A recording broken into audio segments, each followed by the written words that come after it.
So we're going to hit a lot of stuff tonight. Please get my information, because if we run out of time or whatever, because I talk too much, feel free to reach out if you got any questions, and we can follow up after we run out of time. So, oh, got to turn it on. Okay, there we go. A little bit about me. So my background is not in real estate. I got a background as a mechanical engineer. I was actually in the corporate world for about 30 years. Worked for a lot of multinationals in manufacturing. Actually moved out here in 2014 for a job, so I'm not from Buffalo myself. I started investing in real estate in like 2016. I grew up to about 50 units. I actually sold a couple of those off. They haven't closed yet, so I guess I still say I have 50. Got into do private money lending. When I ran out of my own money, I tried to hit up my 401k, and then realized you can't lend that to yourself, but you can lend it to other people. So I got, figured out how to do a self-directed IRA, got into that, and then in 2019, after firing my 5th property management company, I decided I was going to do it myself. And I got my license and went through I started Nickel City Property Management. I took on a partner for a little while, that didn't work out, and have come back to Nickel City Property Management. So a lot of blah, blah, blah up there. But I kind of work in 3 phases of real estate. So we're going to talk about property management tonight and a little bit about self-management and investing. So real simple. So now we're going to go into our undergraduate degree here. So first thing, as you've been getting into it and you've been learning or you're thinking about it, you really got to make sure you prepare, because if you don't prepare, you're going to have to prepare after, which is always more painful and more expensive. And then these are kind of the basic 3 phases I broke up into. You're going to have to fill vacancies, manage the tenant life cycle while you have a tenant in there, and then you're going to have to renovate to do it all over again. And you just keep rinse and repeating. So on the business prep, I see a lot of folks don't understand that it is a business. Right? It's just not like you're investing in the stock market or something like that where you put your money and something happens to it. This is a business. There's cash flow. There's things that you have to deal with. Bookkeeping, accounting. It's a lot more complicated than that. And you have to treat it that way even if you just have one property. If you don't, you're not going to have the structures and systems. You won't be able to grow. It'll collapse on you, or you'll really struggle, and your returns will suffer. Probably the 4 most important people or groups that you should have on your team really before you invest at all should be a lawyer, contractors if you're looking to do a lot of work on a house and you're going to need them for maintenance help or whatever, an accountant, and an insurance agent. There's no degree. You don't need a degree to go buy rental property, right? They never stopped you and said, hey, where's your degree in rental property? No such thing, right? But if you don't do the learning, you don't put the time in, you're going to pay for that too. So, expect to spend a ton of time, especially on that first one I have on there. That's growing and growing and growing. I've only been in the business 9 or 10 years, and that is like accelerating. How many legal changes are happening, how that affects what happens to you day to day. It's more and more complicated every year. Again, I'm going through these super duper fast because there's a lot of other stuff I want to make sure we hit. But these are a lot of the things that you should do. And really, when I started, I should put one of these up there, the spreadsheet that I used to use. So when I started, I knew I didn't know squat, and I was learning. So I tried to make my numbers very conservative, like when I would buy a house. And I would make it like there was extra here and extra there and extra everywhere. So I knew that there was a lot of stuff I didn't know. So I was going to screw up. But I had padding in there so I wouldn't, lose my shirt. Today, it's really much, much more important because the houses are so much more expensive. A double that I bought in 2017 for $65,000, like I'm selling today for $220, right? Then rents have gone up, but not 4 times, right? So you really got to make sure when you do something, you run your numbers and you talk to different people to make sure that your numbers make sense. Anybody can put something on Excel and say, look, but it's got to be based on some kind of reality. There's lots of groups around here, like this group, a couple different groups that you can network with other people so they can give you their feedback from their experiences so that you can add those into your model to make sure that you're getting a good deal. Because it's much harder to get. My first house, I went to see 3 different times over 6 weeks before I made an offer. That's what you do today, right? Would you get like 6 hours right? Is that about it? Yeah, if you even have it, right? So yeah, I laugh when I think about like I lucked out when I was doing it because at that pace, like I was still working full time when I bought my first few places. I would have never been able to buy anything. So there are some tips I'm going to bring up for you to really think about that I think are really important. This one here on insurance, I really want to emphasize. The infrastructure, especially if you're buying in Buffalo, but even Buffalo and the surrounding areas, infrastructure is old. Most of the infrastructure, when I say infrastructure, I'm talking power lines, but in this case, I'm talking water lines, sewer lines, are over 100 years old, right? A lot of the stuff was built around the 1900s, 1910, something like that. So this stuff is very old, made out of clay for your sewer lines and things like that. This is where your insurance guy is really important, right? So Tom Larson Insurance that I use for mine, a lot of the homeowners policies that he writes have this built in. Our management company, we can buy this insurance on our client's behalf so they have it covered. We got a situation going on right now, actually it's at one of my properties, where I'm glad to have this insurance because we had to dig up the sewer line and you get $10,000 worth of coverage. I mean, these aren't small repairs. These are things that are going to cost $8,000 to $12,000 when they have to get done. That's something you don't want to find out later, right? And it doesn't cost that much to get it added into your homeowner's insurance policy or even to get it on your own, okay? But that's like a best practice. If I could underline it, I guess I should have. All right, whole bunch of resources and things there. So don't worry, my 25-year-old daughter told me, be like the cool kids, don't show them all the links, show them a QR code. So all those links are on a QR code. So there's a bunch of stuff there. There's, that's a book, by the way, that you don't have a link there. That to me is like the Bible if you're going to start self-managing. Go get that book from Amazon. It's a great book to read. Book I read when I started. It's from one of the Bigger Pockets founders. It really, when you read that, it's very common sense. Will really get you like 80% there about things that you're going to face, things you have to do to self-manage your property.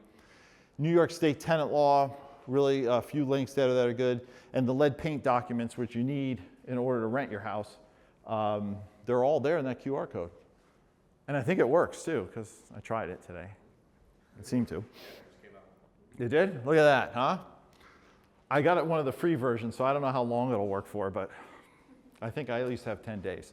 But those are some links for you. And again, I'm going to post this probably on these guys' site if they'll let me. And on our, well, who else is? I'm at your place, right? Yeah, so I get on yours. I'm going to put it on ours too, our Facebook page to check out. I did another QR code. So part of the learning, this is some really good stuff. There's a couple of really good Facebook pages that I would get yourself on. They constantly have articles you can read, see what other people, now these are national. This one's kind of cool because these are a collection of property managers that have specifically wanted to stay basically like one-person shops. So they're 100 units or less is typically that, level. So they stay at that level. So they have another unique perspective if you're self-managing your own stuff. I think you'll find that interesting. This guy, Mark Cunningham, is fantastic. His YouTube channel has tons of videos of just how to. And the good thing is he's in Denver, Colorado, which is also a very highly regulated state. So I actually am on his private coaching group. He's got some great stuff. So do that if you can. It's like going to class. You'll learn a ton. I didn't do a QR thing for this, but there's tons of podcasts. So like if you're like, I can't read or I don't want to read or whatever it is, these podcasts are great. There's a ton of them out there where you can learn. They have different topics. A lot of them post multiple times a month, and you'll get a different perspective. Like Evernest is growing around the country. I don't remember how many thousands of units they have under management. So you get one perspective there. You get another guy who has a really good individual company. So there's a lot of great stuff there that you can learn about. You'll learn about some of the things I'm going to show you about different innovations that are happening in the market. And you won't necessarily see them here. We're a smaller market, but you'll see what's happening around the rest of the country. And some of these tools, as a smaller landlord, you can take advantage of. All right, good so far? All right. So The other thing to really keep in mind, you got to get your banking set up. How are you going to collect rent? How are you going to communicate with your tenants? I want to do, the next time I get to do one of these talks, I think is in October at one of the other groups, I'm going to focus a section for smaller landlords about the software that's out there. We still got a lot of landlords that are using Excel to run their business, which is just ridiculous in today's world. There's so many free apps and things like that. They'll allow you to collect rent electronically. They'll do like some of the basic bookkeeping for you, and they don't even cost anything. So, and they'll let you communicate with your tenants electronically, which is just much better, much more efficient, and better for documentation point of view. But do you have your forms? Do you have a lease? Has your lease been looked at by your lawyer? Don't try to write one yourself. Don't try to download one without getting it checked out first. That can, especially in the legal age of today, that can be really bad. And we'll talk about some of the other forms and best practices as we get into it. So we'll move to that first phase. So now we've prepared, we've got ready, we've got our house. Now we got a vacancy to fill in. So these are some questions that you can ask yourself. Not all of them. Are you going to try to market occupied or vacant? There's pluses and minuses to both ways. You got to think about what's included. Are you going to have appliances included? Washer, dryer, fridge and stove? What are you going to include? What are you going to do with lawn care, snow removal, those kind of things? How are you going to market? How are you going to show your apartment? How are you going to process your applications? What's your screening criteria? Who's going to do your screening? What software are you going to use? There's a bunch out there that you can use that do the work for you. But you got to know, and you got to know what you're doing. You got to know the law. For instance, you can run your screening anywhere. You can only charge $20 for a background check. Doesn't matter if you got to pay $50 because there's some software you want to use. You can only charge $20. If someone comes to you with a Zillow screening, you have to accept it, as long as it's not older than 30 days. All right? So there's some things like that you got to know the law, otherwise you're going to be violating it. And they do have testers out there. If you're a smaller landlord, you may not run into them, but they do have testers out there that are looking for people, trying to test to see who's breaking the law, who's discriminating, who's doing some things, so they can haul you into a housing court. What kind of lease are you going to have? Is this something I said? No. I didn't mean it, I promise. What kind of lease are you going to offer? How long is it going to be? How are you going to select? That's important. I will tell you, everything that you do, it's important. If you can, write it down. And whatever you do, please be consistent. Because if you ever get flagged, consistency is like 95% of the fair housing laws that you've heard about. I mean, I put a couple things, you can read through all the booklets, but a lot of it's just about consistent. Because what they're concerned about is discrimination.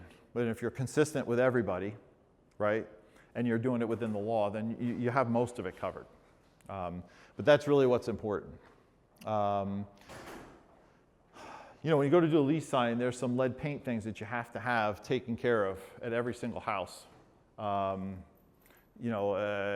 doesn't matter the age. Even if it's newer house, you still have to have the form filled out that says newer house. I don't have any known issues. And I had a link to those that are in there. The other best practice, move-in inspection. So you're going to collect a security deposit, which can't be more than 1 month of rent. And at the tenant move out, you're going to use that security deposit to deal with any damages, okay? You're not going to be able to charge anything to anybody if you haven't done a move-in inspection, kind of with the tenant, where it's like, okay, we walk through and these are the things we identified, because that's your starting point, right? And if you don't have a good starting point, you're never going to, it doesn't matter if they put 70 holes in the wall, you're never going to be able to show that it wasn't that way to start with, right? And the courts around here are very tenant friendly. So when they go and they challenge you in small claims court, you're going to lose and you're going to owe them their whole security deposit back. So best practice, you got to make sure you do a move-in inspection. Do it on paper. It doesn't have to be electronic or fancy. It can just be a checklist. Both of you sign it. Oops. And there it is. It's done. The other thing I always put separately, source of income.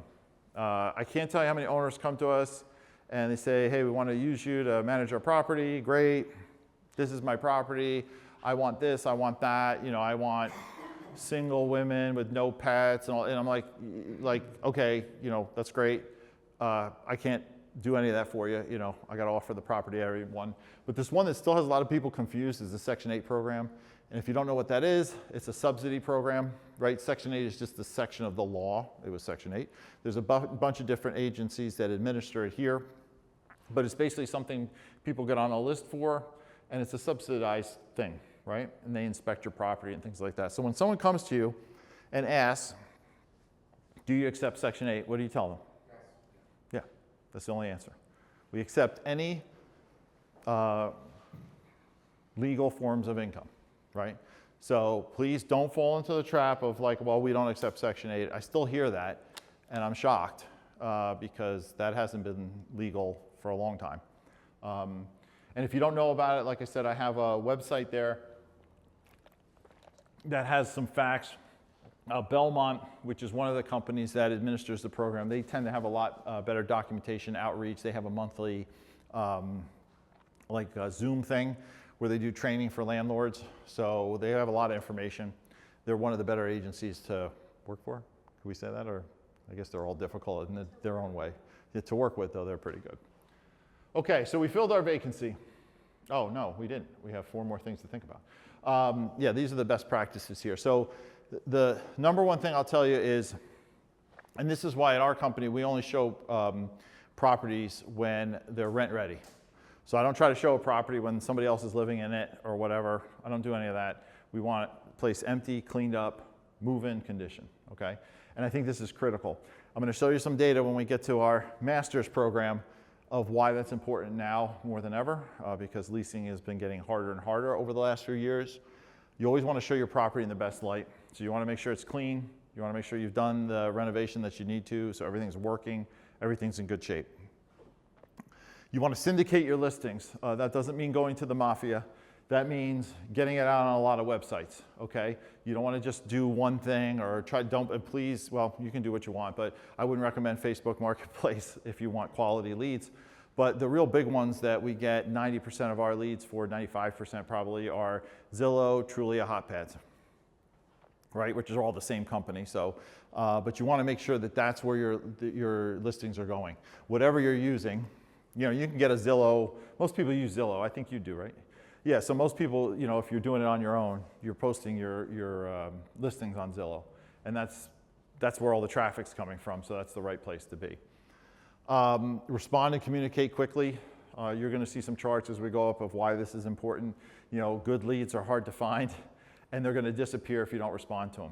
So that's where about this is being a business. You can't just kind of do it when you feel like it. You know, when you have something on the market, you're going to have to be on top of it.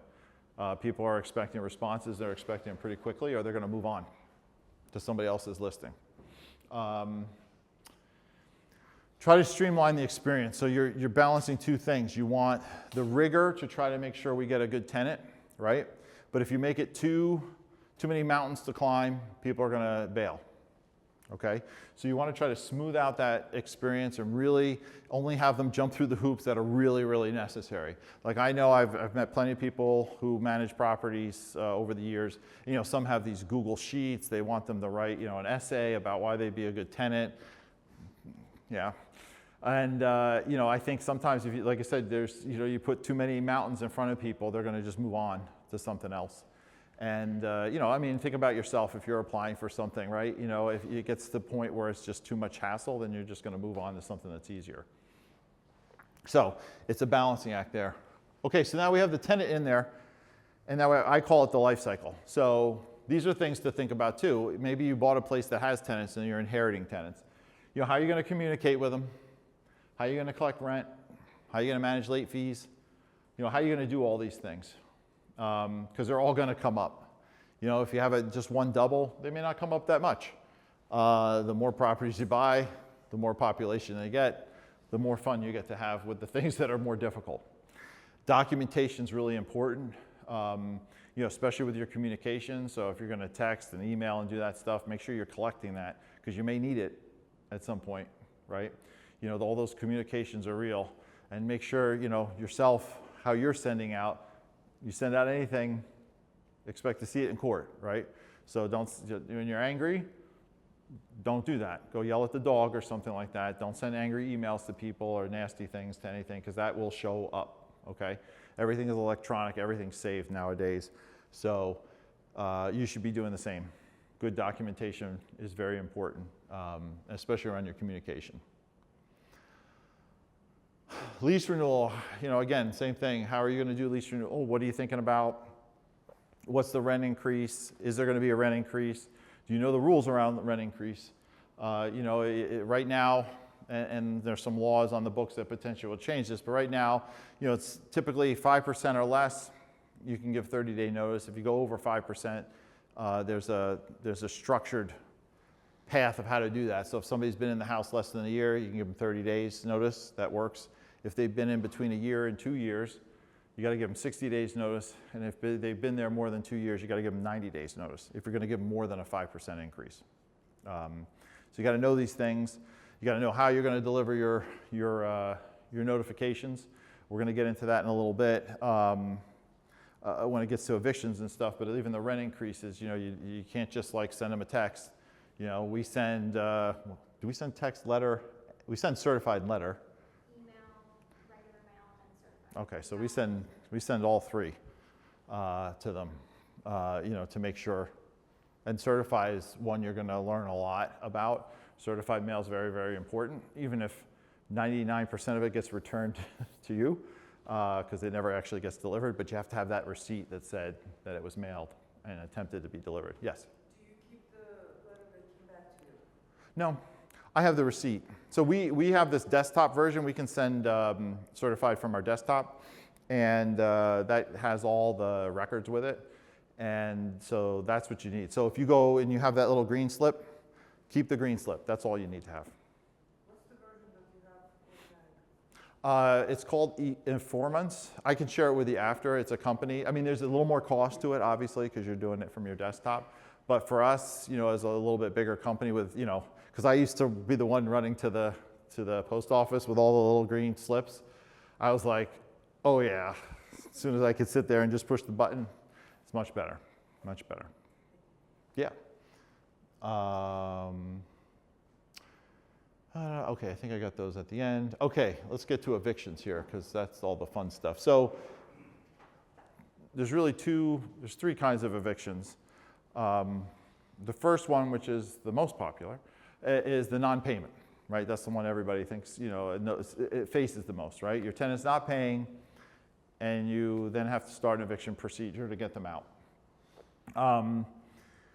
There's a whole bunch of notices. Again, I'm not going to bore everybody with all the stuff. If you want to, we can talk about it some more. But that's one of the reasons why it's super duper important. And it's probably two kind of lawyers. I probably should put it on there.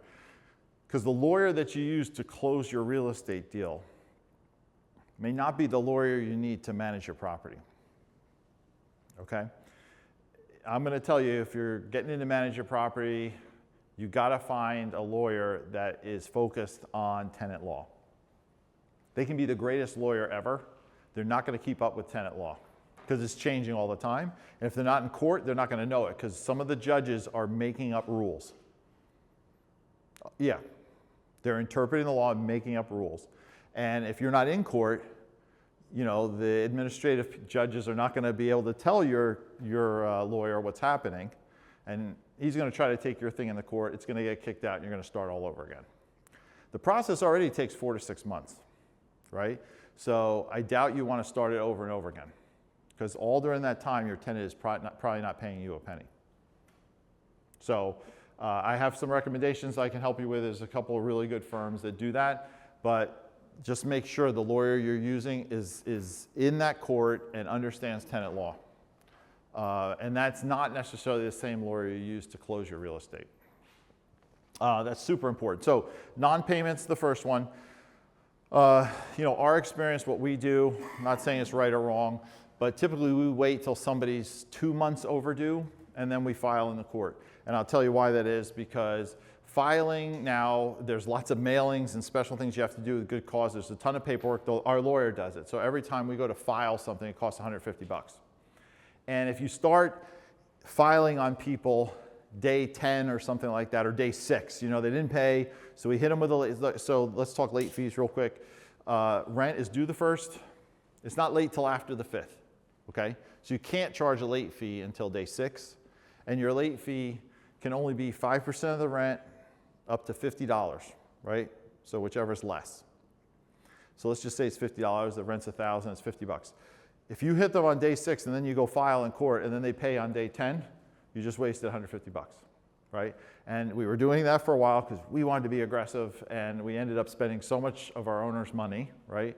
Filing and pulling it back, filing and pulling it back.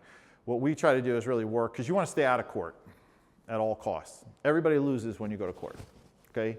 You don't win. You know, the tenant's certainly not going to win. Nobody wins, right? So you want to stay out of it. You want to try to work with your tenant. As long as you have communication, you're in good shape. You know, as long as they're communicating with you, they're making commitments, they're making some kind of payments. That's why we wait until we have 2 months. Like when we get to month 2, day 6, day 10, and they haven't paid, then we hit them with a late fee, and then we go to court, okay? And what I learned from COVID period, and I guess you could probably figure this out mathematically, is once your tenant gets behind 3 months, they're probably never going to catch up. They probably can't, even if they wanted to. You know, so if you did the math, right, and you figured out like how much they're making and all that kind of stuff, and they owe you 3 months of rent, they probably are never going to make enough money to catch up. Sometimes they'll get a Erie County assistance check or something like that, but most of them I've seen, once you go to 3 months, you're going all the way through to eviction. Okay, so that's the first kind, non-payment. Yes, sir. Do you give any grace when you have like a tenant that's been there for a long-standing tenant, maybe 5, 10 plus years? Okay, so what was the word I used earlier? No. Consistency. No, don't do that. Unless you're doing it for everybody. So that's where logical, nice guy things will burn you. Because then you're going to be all over the place. You need to be consistent, right? So if you give everybody an extra 10 days, and to me, if I want to say like what ours is, that's what ours is. We wait till the second month. But we do that with everybody. You've been there 20 years, it's got to be the same thing. It'll help you, first of all, as you scale, because once you start doing different changes, different things, how do you keep it straight, right? You got no principles, everything's all over the place, right? So it's going to help you as you grow, that it's like, okay, that helps me. I know what we do. You hire people, you're going to know how to coach them. This is the way we do it, okay? So it's really important that you do that. All right, second kind of eviction is called a holdover eviction. So what does that happen there? So somebody has a lease, right? At the end of their lease, let's say the lease ends July 31st. And you told them on June 30th, hey, look, I'm not going to renew your lease. I want to renovate the unit. I want to sell the house. I want to move in, whatever the case is. Right now, you can do that. So you told them to move out. Guess what? They don't. That's what the holdover eviction is. So holdover means they're staying there when they're not supposed to. They don't have a lease. You do a holdover eviction. A lot of the steps are exactly the same as a non-payment. It takes just as long, right? It's 4 to 6 months. There's lots of steps in the process. And again, you need the same good lawyer to help you with. But that's the second kind of eviction. Yep. Now, when you do the non-renewal lease agreement, Yep. do you do it yourself, or do you have someone serve it? We now use the lawyer to serve all those, because there's all the good cause eviction paperwork. Even though good cause hasn't passed, you still have to have all the paperwork in there. And if any of your paperwork is incorrect, it's getting kicked out. There are a swarm, that's how I can explain it, free lawyers waiting at court. So when your tenant goes to court, they don't have a lawyer. When they enter the doors, they have 20 lawyers. They're all waiting there. And most of them are just waiting, and what they're trained to do is really just hit up the paperwork things. I don't think any of these, a lot of them are younger, newer lawyers. I don't think they're Perry Mason. They're going to argue anything in court. They're there to go through your admin paperwork and find problems to get the thing kicked out. So yeah, we do. To me, it's worth to pay them to file, because the other thing is, it's not just filing. When you, some of these things have to be served. And there's rules on having the thing served. Like when I used to do it myself, I used to go tape it to the door, run away, right? But that's not the law. No, you got to try to hand it to them. But in trying to hand it to them, you have to go there 3 times, 3 different times a day. I don't even know all the rules. All I know is it's like there's no way in heck we're going to be able to do that. What's that? One time has to be on. I think it might be. There was like all, when I read like what you were supposed to do, I'm like, and you were supposed to sign an affidavit that that's what you did. And so, especially Niagara County is like super anal with these things. So to me, I'm not doing the right thing. My eviction lawyer has a server. I mean, they have a machine to do this. This is what they do. They do high volume. So, it's like using a contractor. Like I know how to do some things. Our team knows how to do some things. But if I have to replace a heater, furnace, I'm calling the HVAC guy. This is the same thing. This is a specialized thing. You let the specialized people do it. So more and more, because they're making it more and more complicated, I recommend you get your lawyer to handle it. There's an expense, but it's handled right.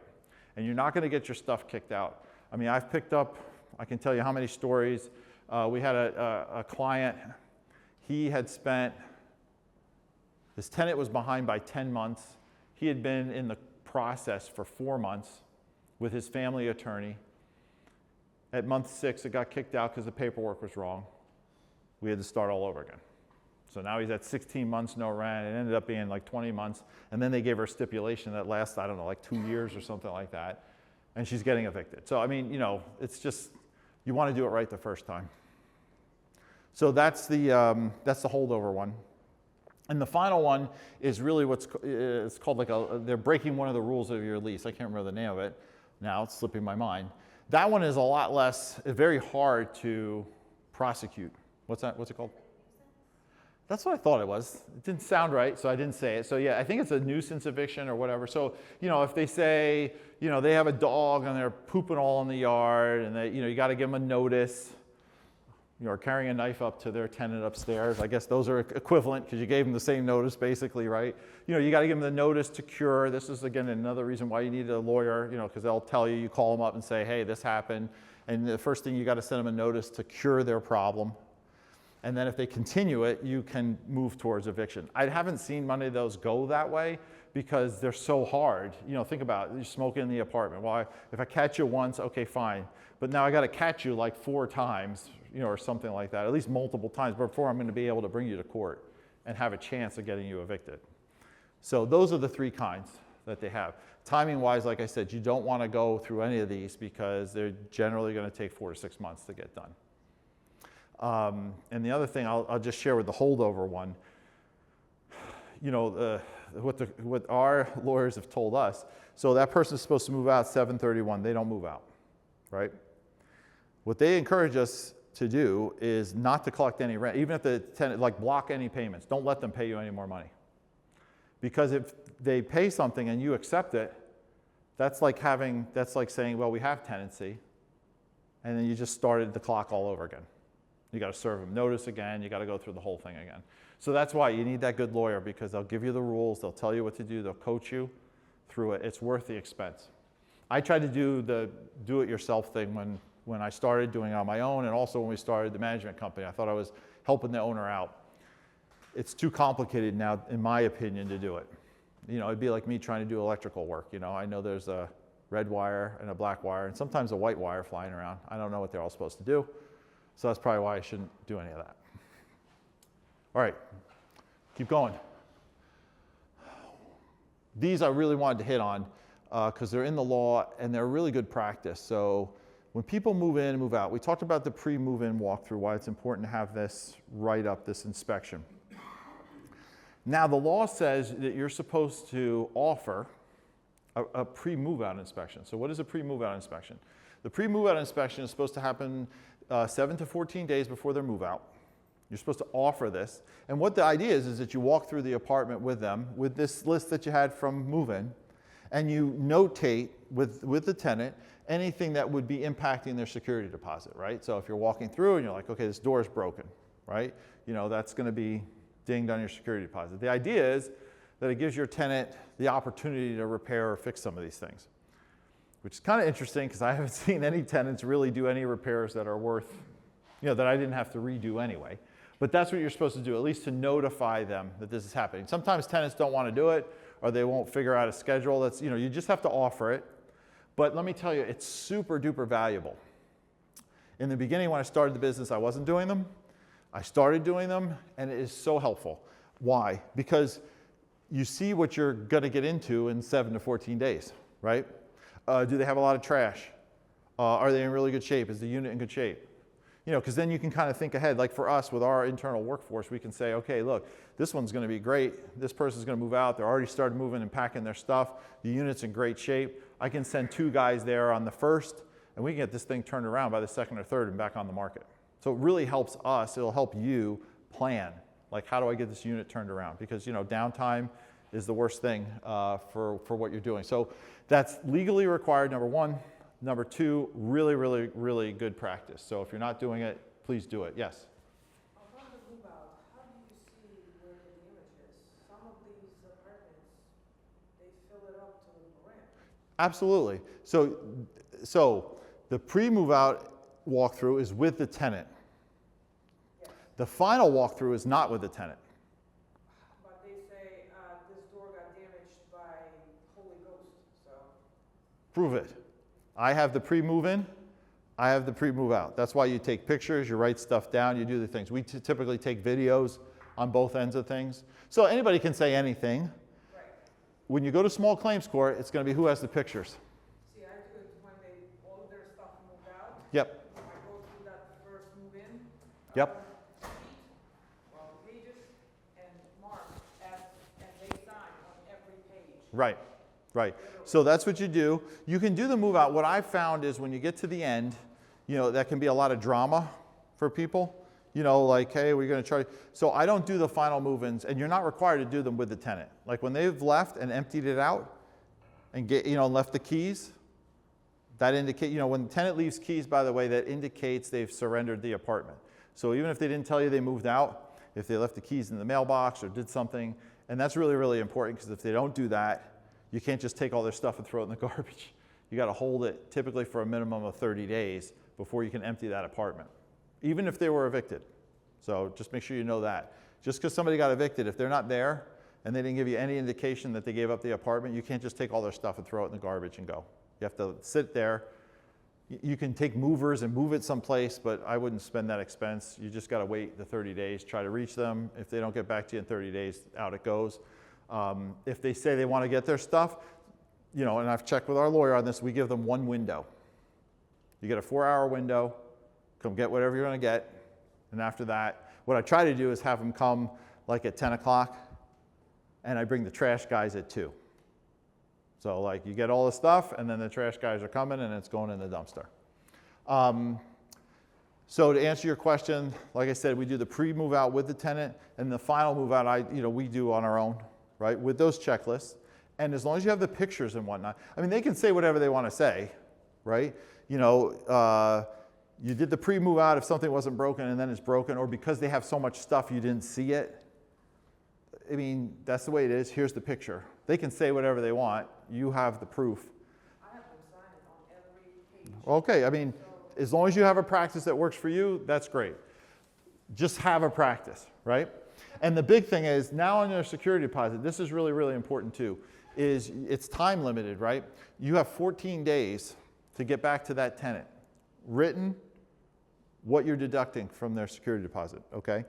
And if you go over, you forfeited any right to the security deposit. You got to give them the whole thing back. The other thing I'll tell you, because I got hauled into court for this, if you're taking their whole security deposit for rent that they owed you, that may get overturned in court. So I always tell you, you know, like a lot of times we were saying, well, I don't have to worry about being very detailed on the walkthrough because they owe us 4 months of rent. Like, you know, it's over. And then I got called to court and I had to pay them the whole security deposit back.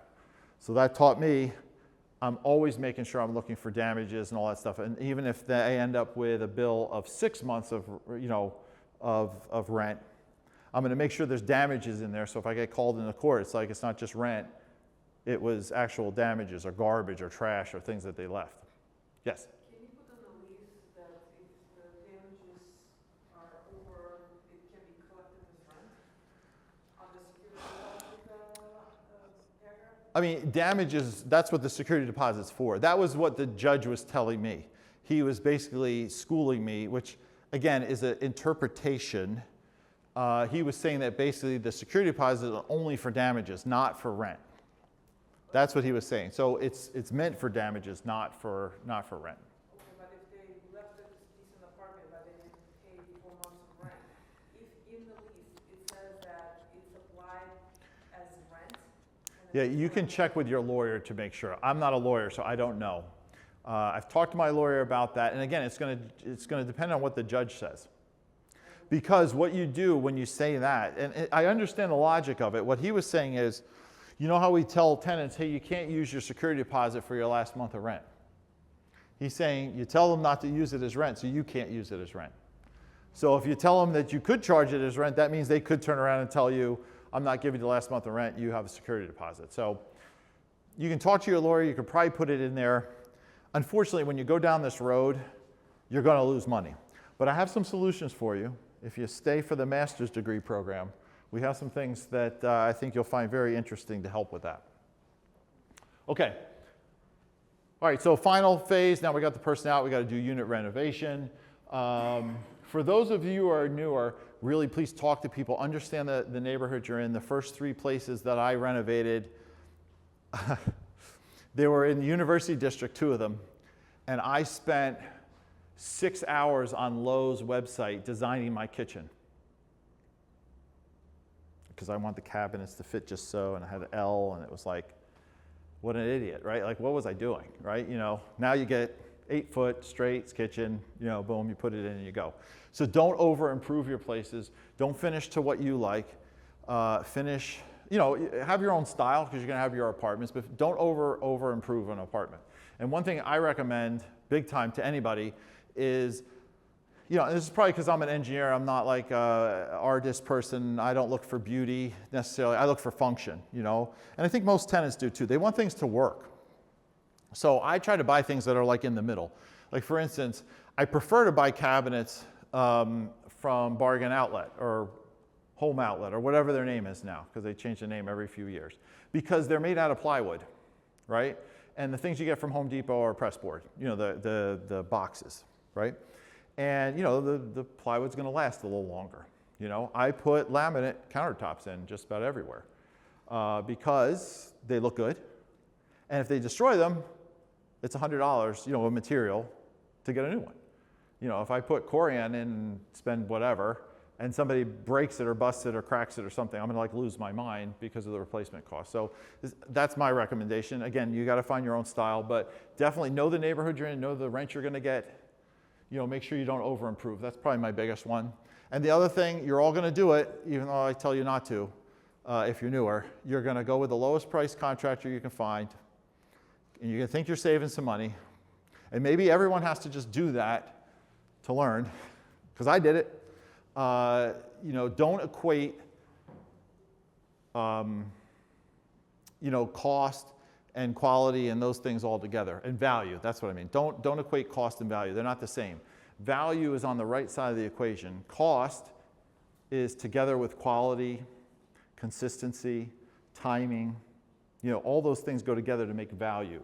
And you're going to find that the people who have the lowest costs in general don't have the best value. You're going to go back and do rework. They're going to call you at 11 o'clock at night and ask you to drive into the, you know, center of the city of Buffalo with cash, you know, pay them. They're going to, you know, all kinds of things. So please make sure your people that you use have insurance. Make sure they have liability and workers' comp insurance. I'll tell you a quick story.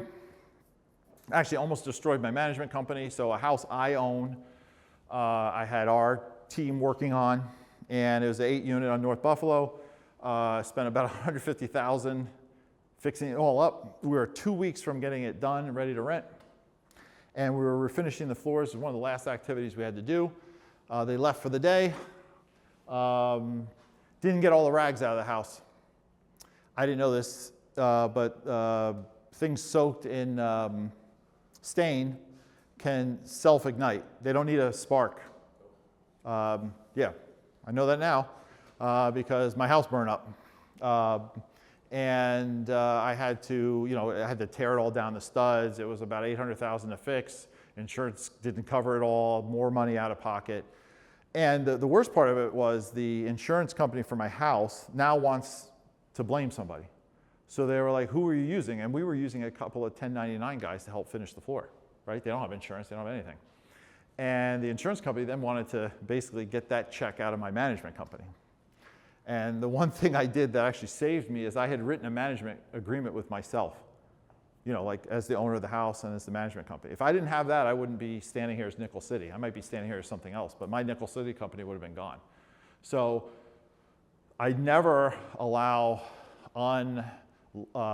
uninsured people on a property for an owner or for myself, okay? And I recommend you don't do it either. Now, this may never happen to you, may never have a problem, but when you have a problem, it's gonna be a big problem. And you're gonna be completely liable for it. So you don't wanna do that. And to me, it's a really good indication that you're working with a professional. That's what I learned. If somebody has insurance, you know, that's like an indication that, hey, I'm a pro. This is what I do, I take it seriously. If I don't, then I'm not so sure. So I know I hit that one a lot. I could talk about all this stuff for days. So we're gonna move on. All right, so here's a question. You know, I'm a property manager, right? So I'm just here to sell business and do this. And yes and no. I love doing this. I love trying to help other people who do this business. That's one of the reasons I'm here. It's my personal why, what I like to do. But here's some things to think about when you're going to do it yourself. And really the line at the bottom kind of is how I've summarized it. I tell folks that if you have the time, if you have the temperament, and you have the knowledge to do this, then you should. You shouldn't use me, you should do it, right? But if any of those are missing, then please, you know, like, you don't have to use us, but use somebody to help you. Because otherwise this business will be very, very, like it'll be horrible for you.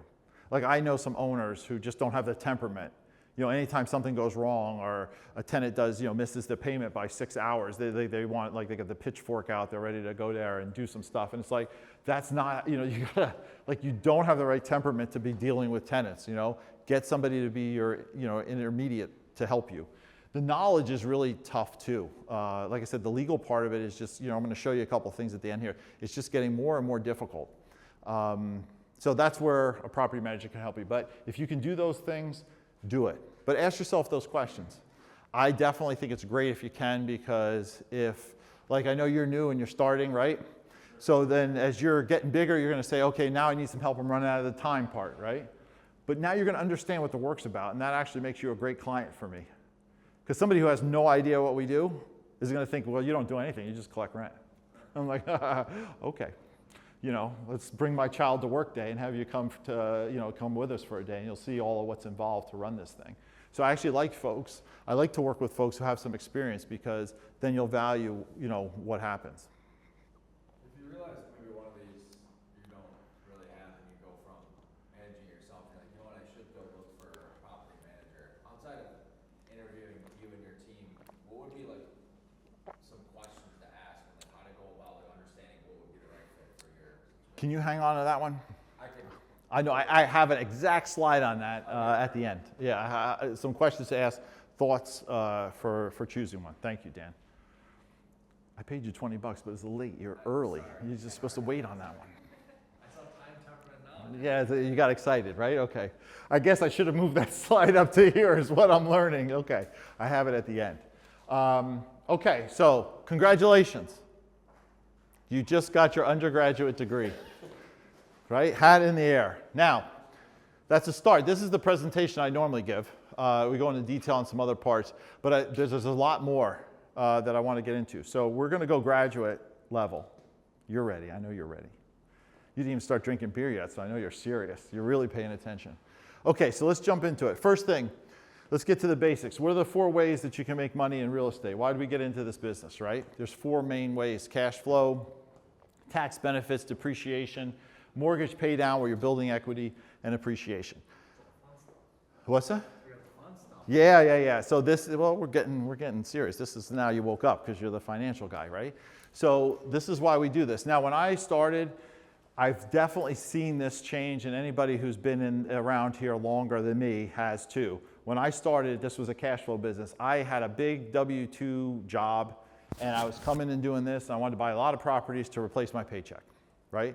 This other junk, I was like, whatever, I don't even care, right? I just wanted cash flow. This was a cash flow place. This is what this is all about. It's changed. This is not a cash flow place anymore, okay, as much. It's much, much harder to get cash flow out of these properties. But the last one has also changed, because when I first started, you know, you were like, okay, you'll get some appreciation, but it's nothing to write home about. Well, over the last 8 years that I've been in it, it's been crazy, right? I told you on some of them have, like, you know, some of my east side places have tripled. It's insane, right? So that's part of the business, right? Business goes in cycles, things go up and down and different. But these are the four main reasons, 4 ways that you make money in real estate. Now, if I had to ask you, remember, this is a business, right? This is your business, whether you have one property or a gazillion.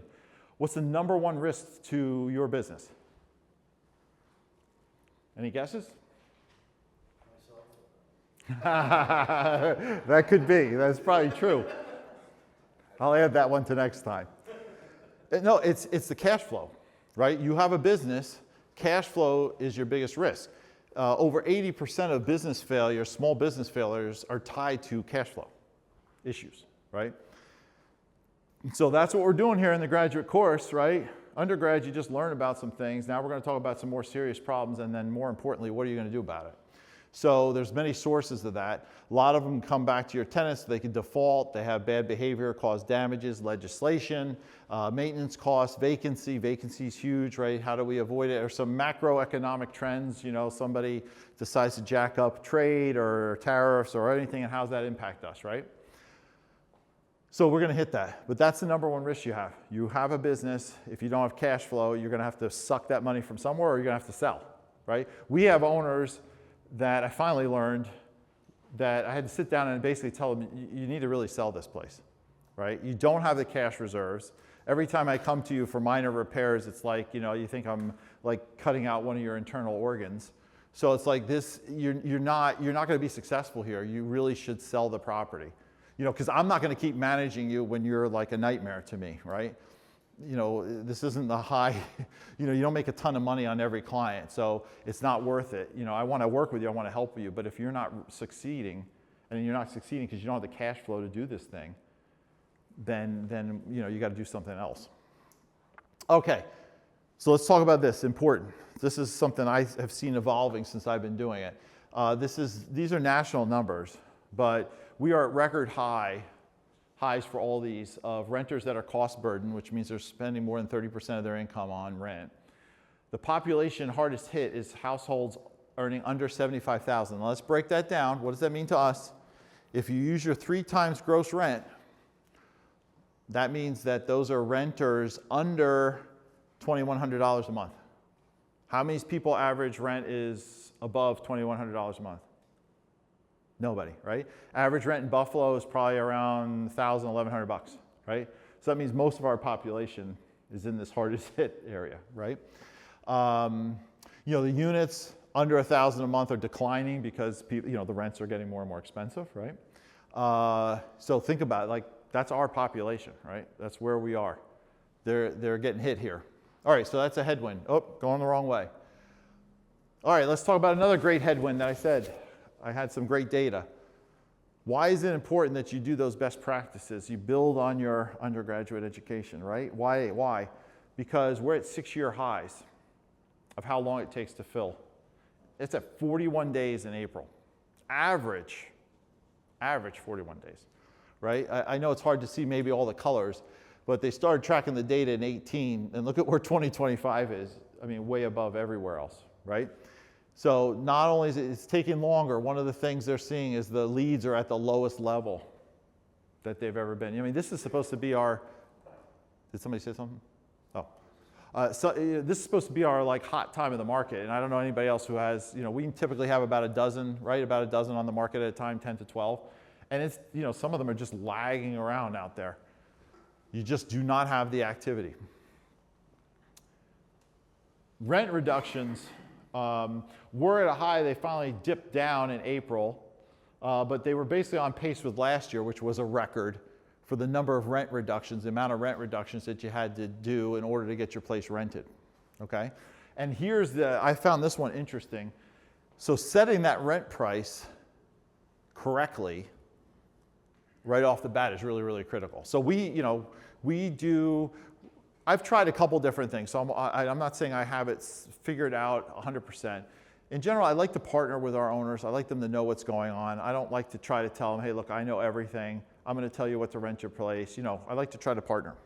The problem is some of them are hurting themselves because they want to start very high. And what this chart is telling you, and I know the colors are a little hard to see, but it basically says if you have one rent reduction, you're going to be at that top line as far as days. If you set it right, you're going to be under 30 days because typically after your last rent reduction, it takes about 30 days to fill it. Right? So if you take the first 30 days too high or making a couple little things and you finally hit what that final rent's going to be, right? This thing is telling you if you hit the final rent, you're going to rent it in 30 days or less. If you don't, you're going to be at 60 days. So really, really important to get, and it's pretty much consistent. It's been that way, But I used to actually, because of the system that we use, I used to actually encourage people to go a little bit higher. But we have some owners that are putting the things at a ridiculous number. I know it's not going to rent for that. And then it's just going to drag on now. And they're going to be on the market for 60 days, which is a long time to have a vacancy.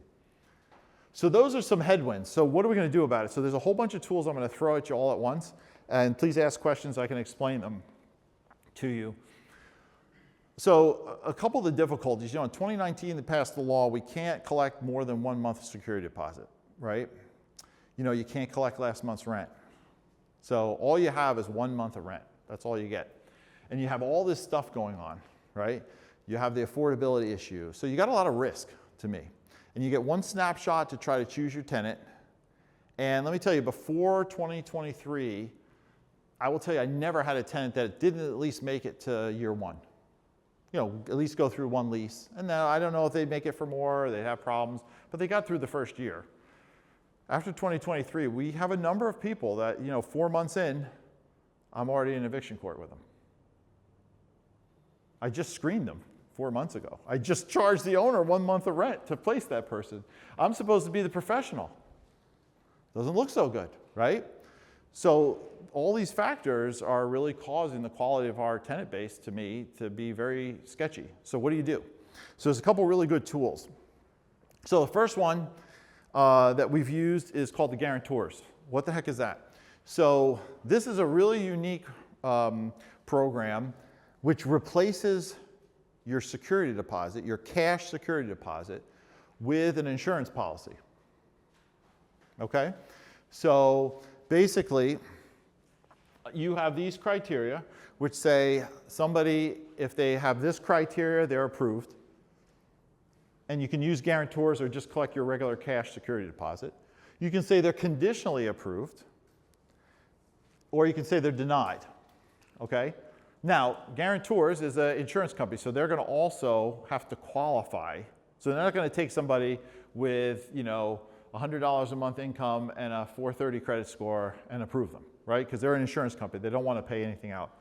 But what I like about using partners like this is I am not a financial expert, right? I'm like a Swiss Army knife. I do a ton of things, kind of okay, right? Like your Swiss Army knife, it has the scissors, it cuts things, but not really as good as the scissors that you have at home. It's the same thing here. I love that this partner, if we work with them, and they say, hey, look, we'll guarantee that risk, that tenant, we'll guarantee them with 8 months of rent coverage and 1 month security deposit coverage. That gives me a lot more confidence. That's great. That means they looked at that person's financials, right? And they said that is a risk worth taking. That's great. That's better than me just looking at their credit score and their income and saying, oh, okay, what's going on there? Now, downside to this, which the tenant has to sign a bunch of things, but what they have to understand is there's nothing there for them. They're paying an insurance policy, just like your life insurance, right? You don't wake up on January 1st and call your insurance company and say, look, I didn't die last year, send me a rebate, right? It doesn't work that way, right? You're paying for the coverage whether you use it or not. So that's the one downside to this thing for tenants, because we've had some people who, although they've read all the things and signed all the things, still don't understand that this is an insurance policy. It's not a cash. There's no cash benefit for them, okay? But a really good program. The other thing, again, you get like a partner. If the tenant gets on a delinquency track, they help get them back too, because they don't want to have a payout. They don't want to pay you. They don't want to have a loss, right? So they're going to work with you. And they're able to, they said they're able to get 77% of the tenants back on track. What I found is it's a neat program, but they are picky. They decline most of the people we've sent them. So, it's still in our bag. We haven't used it as much. It's not a golden, bullet. And that makes sense, right? Because, if they have to start doing a lot of payouts, then they're going to just exit the market because, they're not in the business to lose money. But it's a really nice tool to think about. There's some states that are pushing, these companies are lobbying in different states to make these things like more mandatory. Because they want to get the insurance business, but it also lets your tenants get into the property at less cost. So that 8 months of coverage plus 1 month security deposit, they might have to pay $300 a month for instead of $1,200 security deposit. So it lets them get in cheaper, but if they stay 5 years, they're going to have nothing at the end of it. So it's a really good tool. Depending on the quality, where your stuff is, it may be something to look at. But it's a really good one. And I believe they work with I don't think they have size requirements. There's another one out there, Obligo, but I believe you have to have 1,000 units before they'll talk to you. So they don't talk to us either, because we're about at 300. Another one that I've known for a while, we haven't used as much, and actually you have to get it through a professional property manager. So you have to have a property manager do it. It's called SureVestor. So I have 2 of these. So this is basically a tenant insurance. The owner is paying for a policy on the tenant, okay?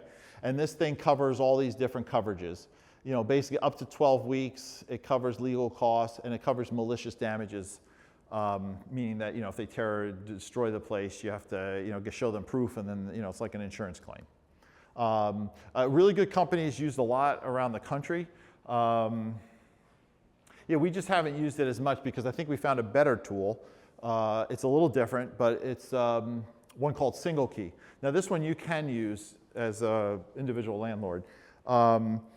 They also do the screening if you want to, but they have a rent guarantee program. And again, the same kind of thing. What I love about them is it's another financial company telling me that this risk is worth taking, right? Like if they deny somebody, then I feel glad that I didn't offer them the apartment, right? Because they saw something that said, this is not a risk I want to take.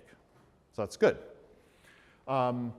Their coverage is really good. They guarantee the entire lease, okay? It costs 5%, monthly. They have a damage protection. The damage protection, when you see these numbers, you got to take them with a little grain of salt. So it says $10,000, right? But that's really $5,000. Why? Well, because what's your documentation? You got to go to court and get something. Small claims court, what's the limit? $5,000, right? You're not going to go to Supreme Court and get $10,000 because it costs $5,000 to go to Supreme Court, right? So you're going to go spend the $30, go to small claims. So I would say, realistically, this is $5,000.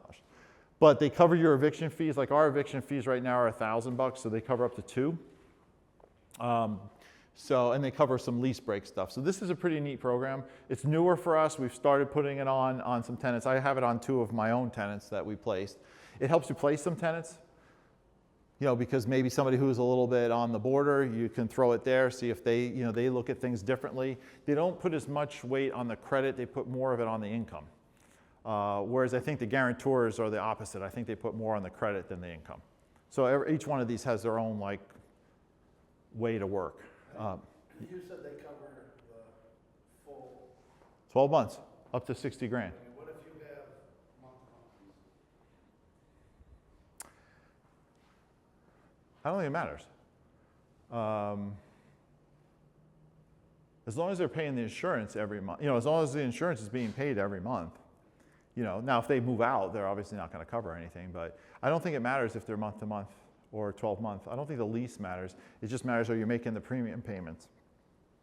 And do they look at the tenant? And you can do tenants that are in a lease already. You don't have to just do this with new tenants. You can do this with tenants. You're not going to be able to do it with tenants who already owe you money, right? So, but if you have tenants that are solid, and you want that protection, you can do it with them.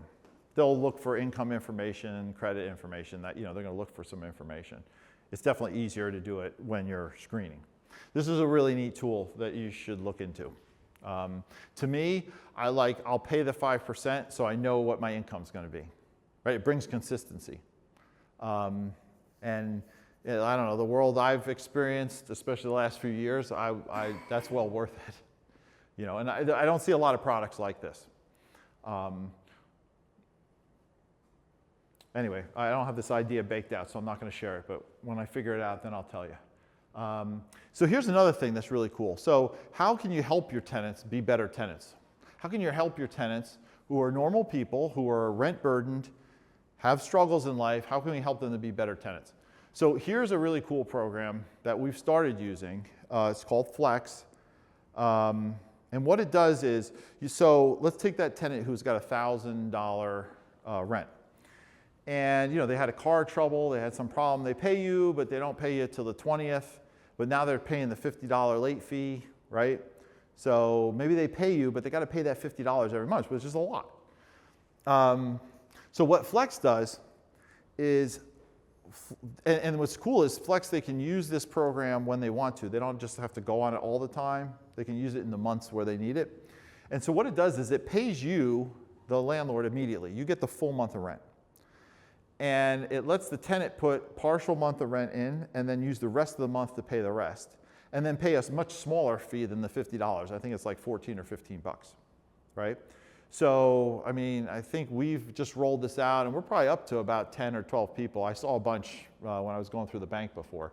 People are starting to use this. And I've seen some people that use it once, and then they don't use it, and then they use it, and they don't use it. But this is a really cool program. I'm going to talk to you a little bit about us as a company, but one of our main principles is something called triple win.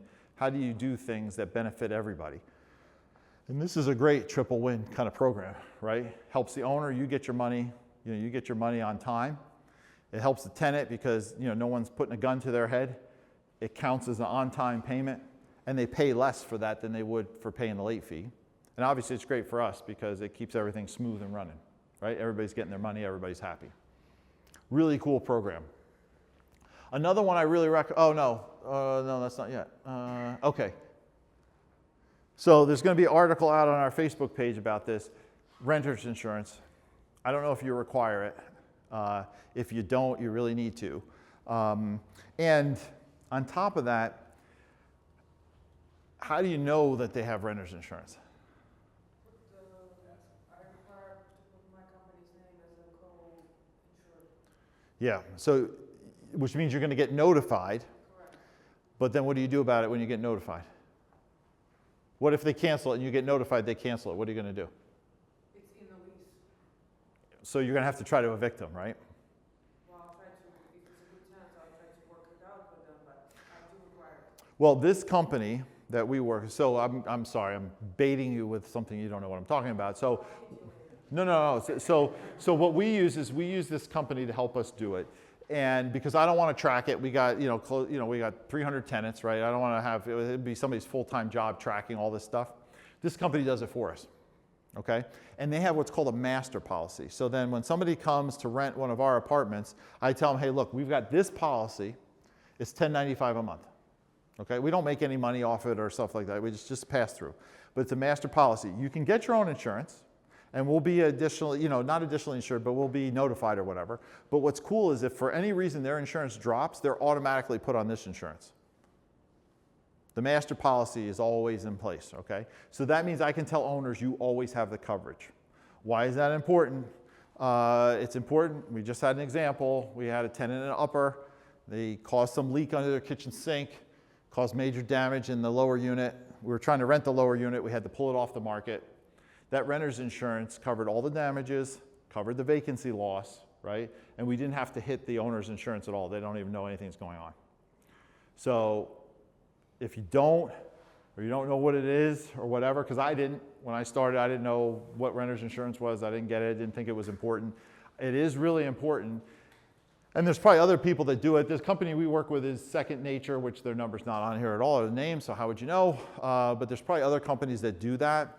And even if you paid a little bit, I tell you, it would be very much worth it because then you always know you have coverage, right? And that's really important because if you're uncovered at any point and you have a loss, you know, like I said, this guy probably saved him 10 grand. So. Do you add to the rent if they? Yeah.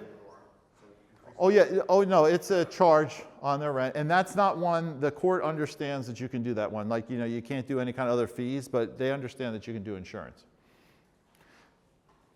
And it's got pretty good coverage. I mean, it's got, the biggest piece is the liability coverage at 100 grand. But you know, it also covers some of these other things, pet damage, mold, bed bug. You know, every program, every policy is different. This program is pretty good on this one. I just like that I can tell an owner, you always have coverage. And I think we're about ready to hit our second one too. Some tenant left the window open when they were away and rain came in and it like buckled up the hardwood floor.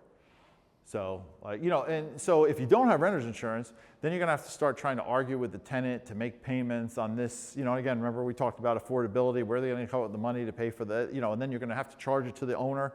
Well, you're the owner, so you're gonna have to pay for it to make the, you know, so it's gonna be this whole drama. And with having the renter's insurance, it's just not a drama, it just gets taken care of.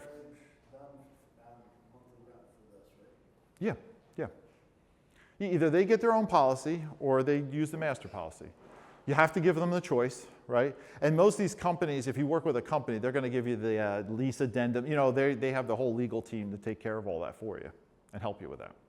And, you know, hit me up after this. I can share the ones we use and point you, like a lot of these Facebook pages I gave, if you put in, you know, you put that as a search topic, it'll bring up all the discussions of different companies that do that. That's just the one that we chose. I think it's really important, though, if you're not using renter's insurance, please use renter's insurance. You had a question in the back? My question was going to be who pays the deductible in the event that money does get insurance? Say that one more time. Who would be paying the deductible? Is that on the tenants to pay the deductible in the event that there's that individual? Yeah, well, on the damages, as you can see with our policy, there's no deductible, but it would be charged to the tenant if there was. Now, I didn't put it all in here, but you know, the other thing with renter's insurance that's important, it also covers their goods. One thing some tenants don't understand is if they put all their crap in the basement and your basement floods, you know, and they want to charge you for all their Christmas decorations and stuff, that's not your deal. They're out of luck, you know?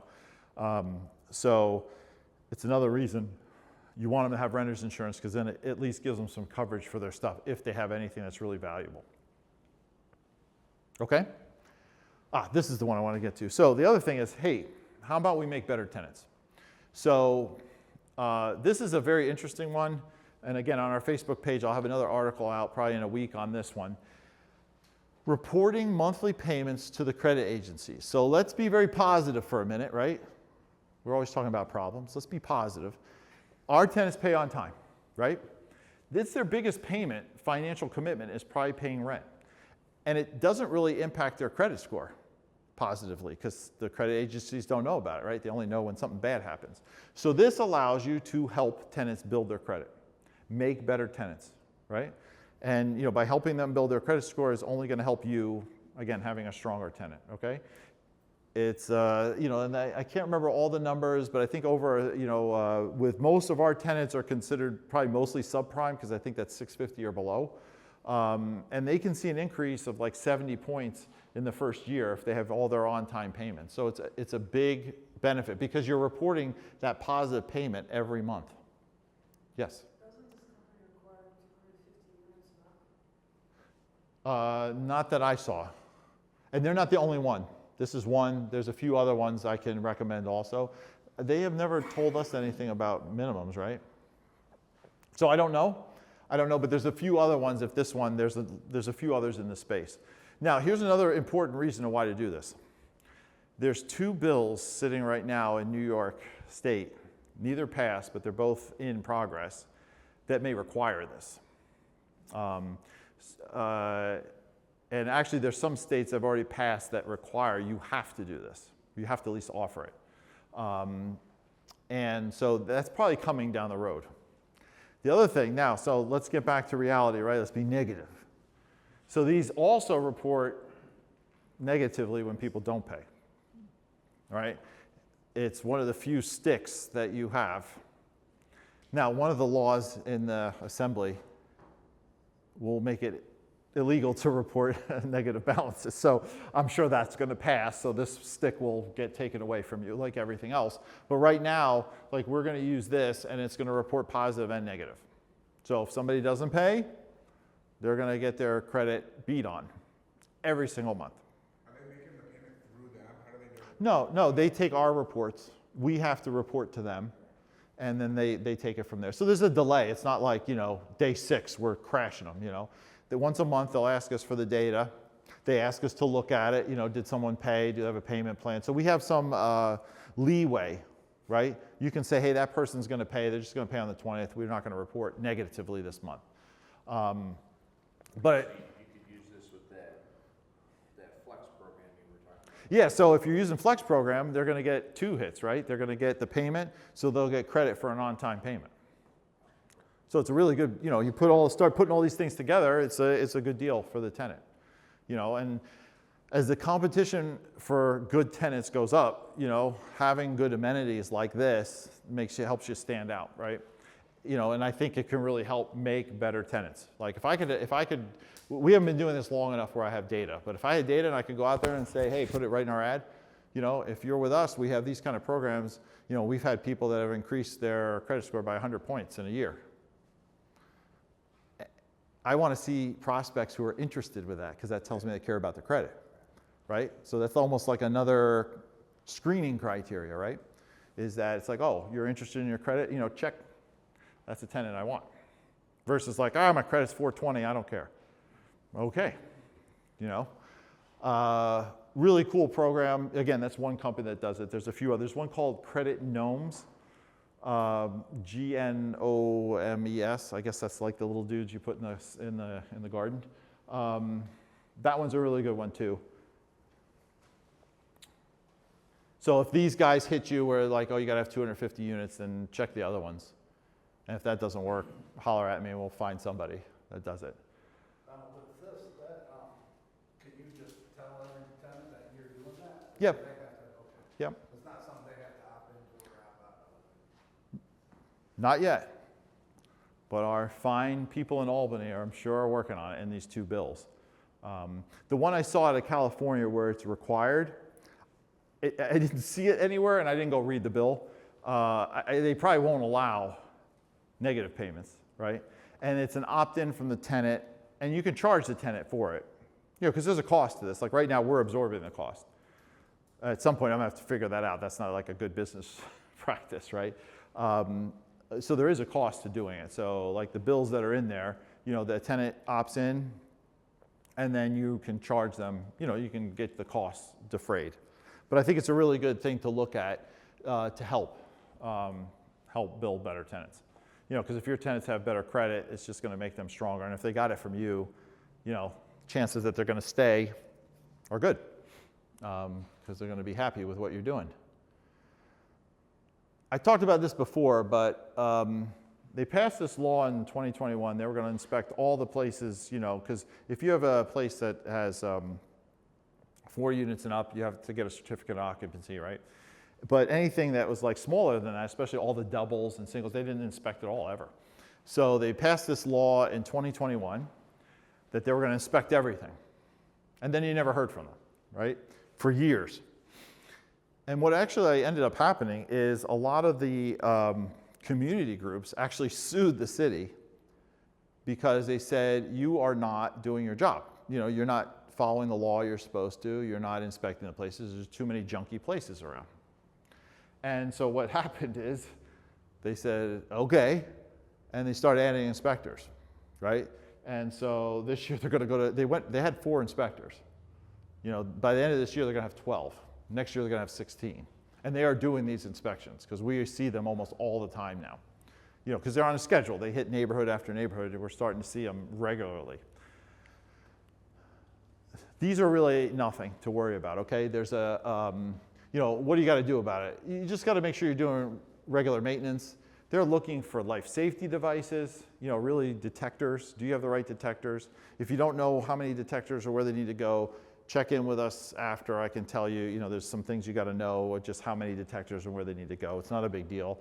You know, things like handrails, you know, if you have a stairwell, you got to have at least one handrail if it's more than 4 steps. Hot water tanks I see all the time. That's when you use those cheap contractors I told you not to use. And they put in the hot water tank and there's PEX on top, right? You got to have 18 inches of metal before you can go to PEX, right? If you don't have that, they're going to make you change it.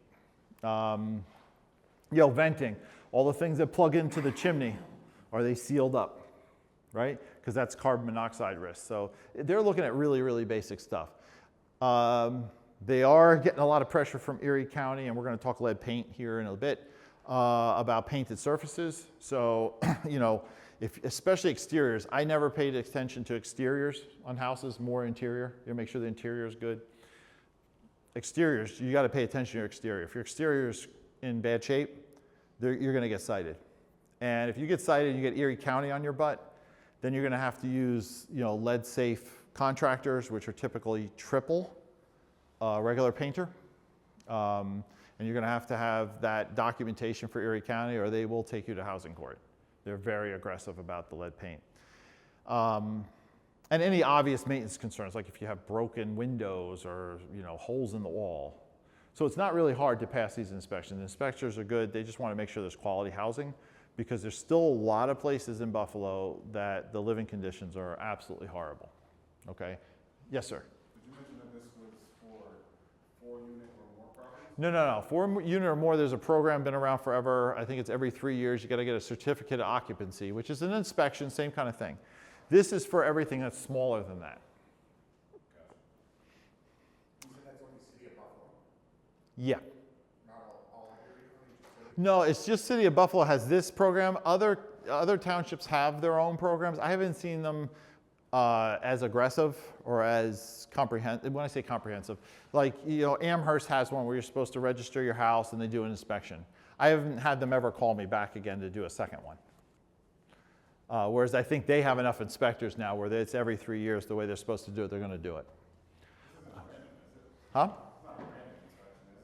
Yeah, I mean, they have a thing. I mean, they're supposed to hit all the houses, but, you know, they go, I don't know how they generate, but I think they're going by zip code or by neighborhood. That's where it seems to be. From, no, they mail it all. They pick you know, they get an address. They send it to the people who live there, tenants or whatever, say, hey, look, we're going to send the inspection.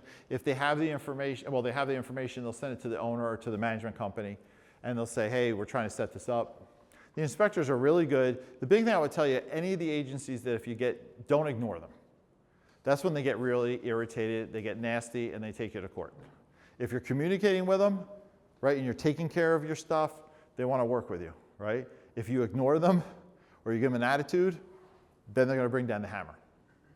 So there's no reason for you to do that. This is not hard stuff, right? And then I mean, you can just Google it, Proactive Rentals Buffalo, and it'll give you the checklist of everything they're looking for, but it's mostly the basic stuff that I said there. Okay, here's a big one that you probably don't know about, and I didn't know about. Actually came out in one of those Belmont talks. There's actually a law, it's already passed. They are going to create a lead paint registry. Which is going to be something they're supposed to do inspections. You're going to have to update every 3 years. Yeah, I didn't even hear about this thing. I heard it on a Belmont thing, and I was like, what? And I went to my good friend ChatGPT, and they taught me all about it. So, yeah, it was actually passed in the 2023-24 state budget. I don't know why I didn't hear about it. It's supposed to take effect late this year. First inspections are supposed to start next year. And certifications are due by towards the end of next year. So everything 2 units and above in a bunch of different zip codes, which I'll show you here, is going to be included.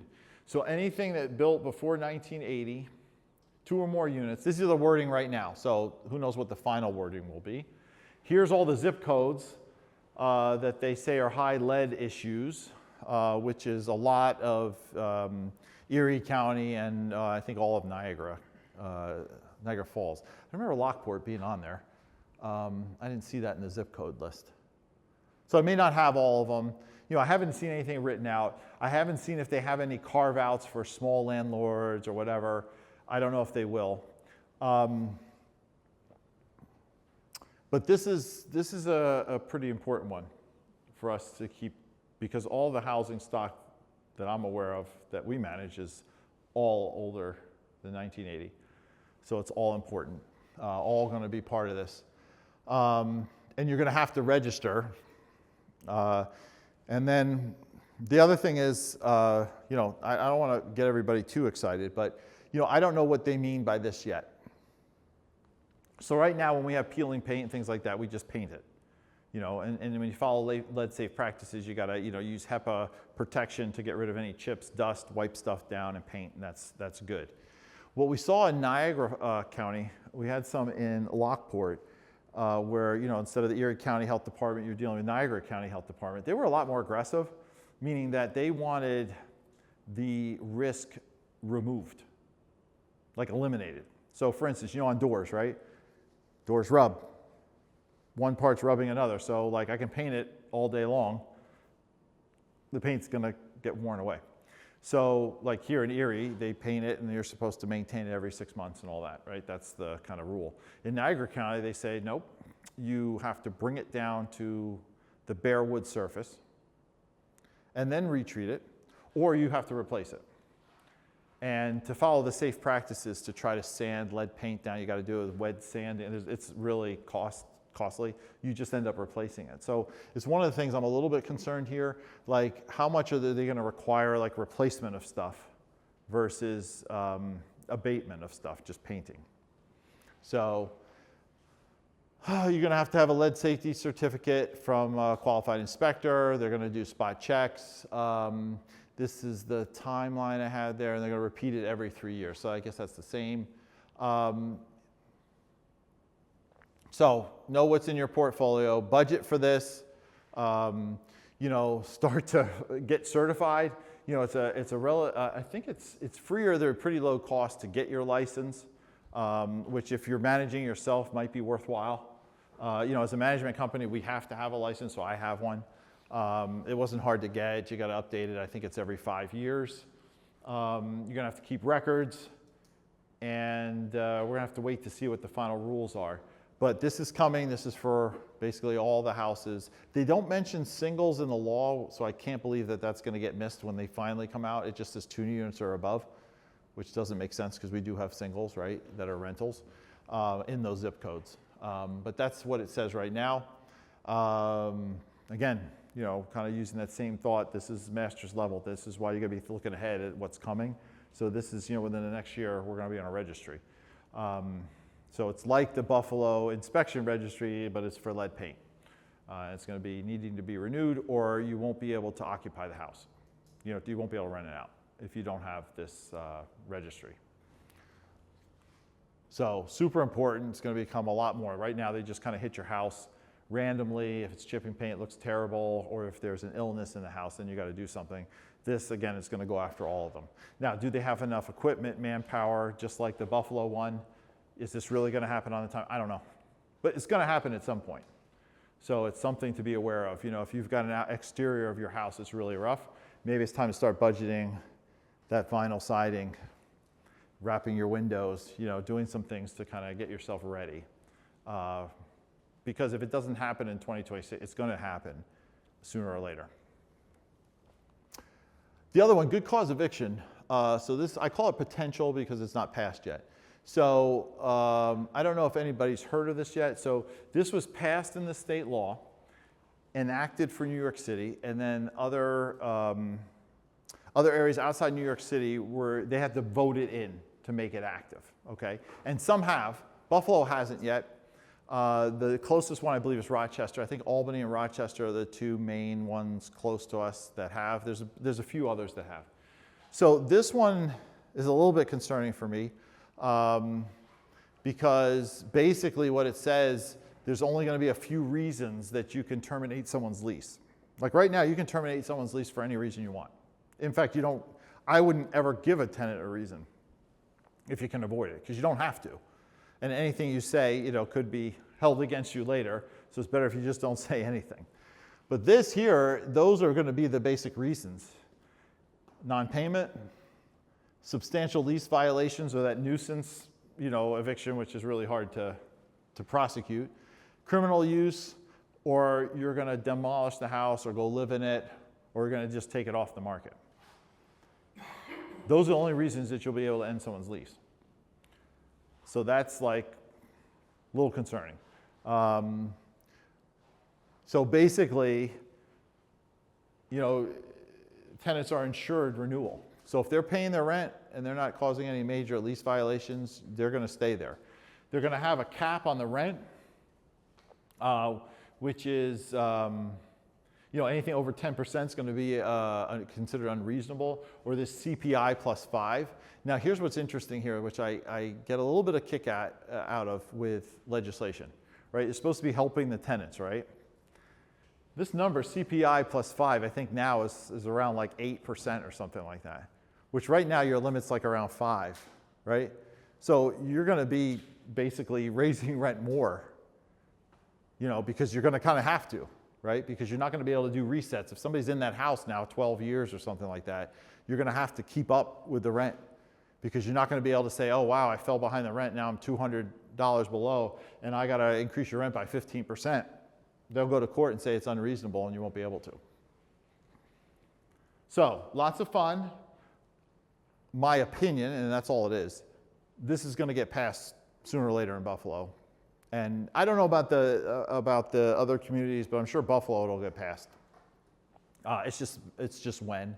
They've had discussions about it. It's come up in Common Council. They haven't voted on it. Here's the biggest thing is, that's why your lawyer is important. Make sure your documents right now comply. They have a lot of things that you have to, we're already sending the forms out. Like when it passes, all we're going to end up doing is changing a couple of the check boxes on it. So you got to make sure you're compliant right now. I put in there, I think you ought to look at your rent roll. If you're below, you should make a plan now to get yourself closer to the market, because when that thing kicks in, you will not be able to do large rent increases. Okay, so if you have situations where you're way behind for whatever reason, because you've had tenants there a long time, you've been a nice person, whatever it happens to be, get a plan. What we do typically that I recommend people think about, we get some clients, we just got a client, they have a double in Kenmore, and the tenants are about half what they should be. I mean, really that far down. Now, we're not going to go to the tenant and say, hey, you've been here a long time, we're going to give you a 90-day notice, and we're going to double your rent. I mean, I just think that's unreasonable. So what I told the owner is, like, what we've done that's been successful is we're going to raise your rent.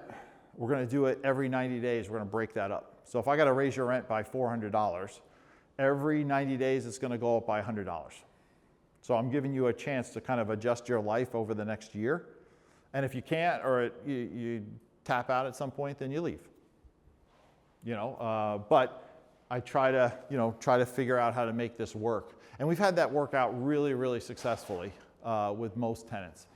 They see it, they get over the emotional part of it, but you show them the data, like this is the market, this is where you're at. If you leave here because you're angry, you're going to go pay the market somewhere else. So we're trying to keep you here. Normally, I still make it a little under market if they're a tenant that we want to keep. But you got to get it closer, because if not, some of these things are going to limit you from being able to get it closer. Does that make sense? All right, so those are a couple of things. I talked about notifications earlier. So, this is kind of like the notifications that we started handling. So non-renewals, non-payments, holdovers, any of the eviction ones, we let the lawyers do it because it's too complicated, too many ways to mess it up, and you got to do the personal service thing that I don't mess with. So, you should build this for yourself. We talked about how you're going to do things.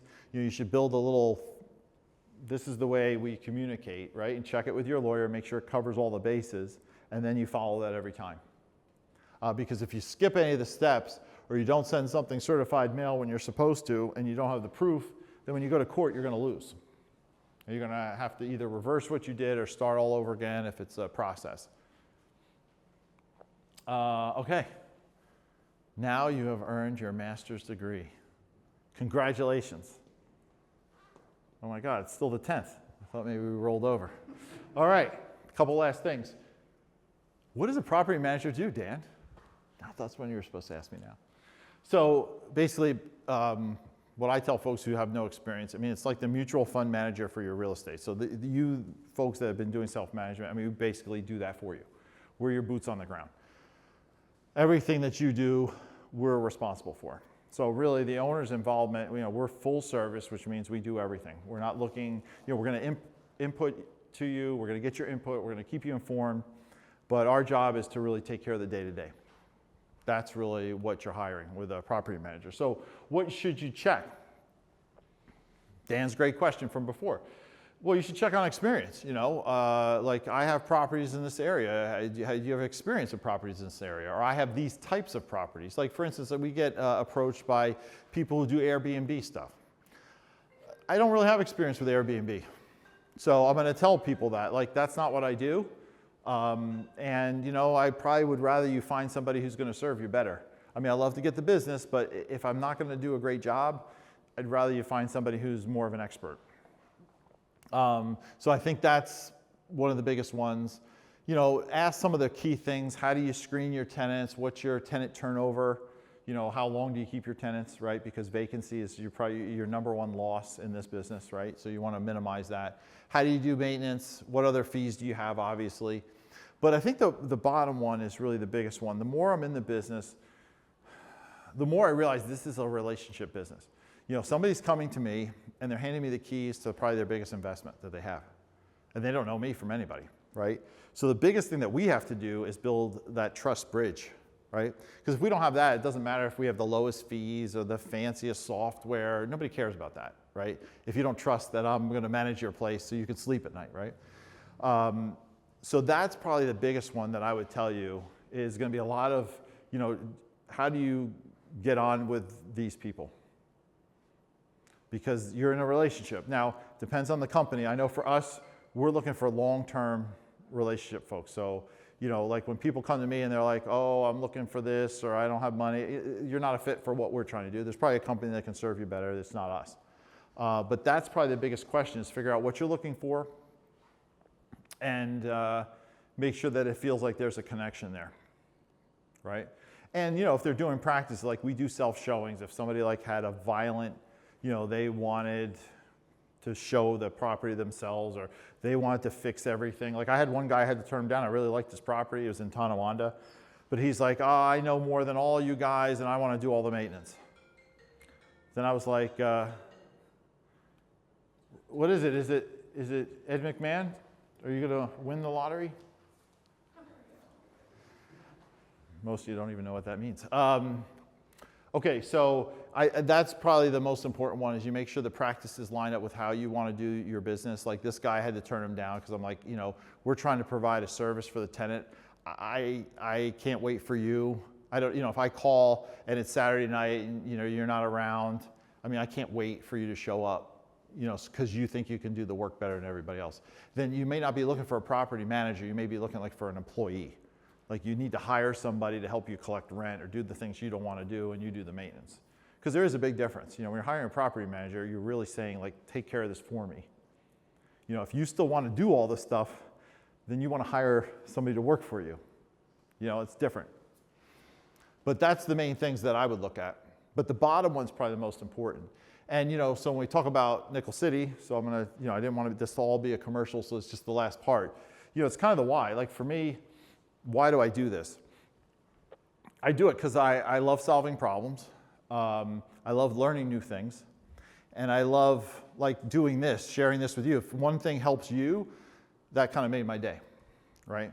So that's why I'm in the business. I want to help other people be successful. These are our 3 key values. Because I'll tell you, the more I do this business, I used to sell this business on, oh, we do this great showing method. We have these great, programs.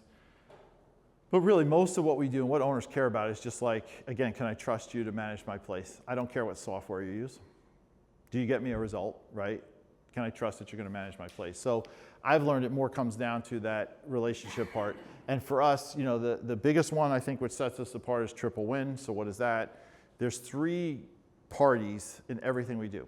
There's the tenant, there's the owner, and there's the management company, right?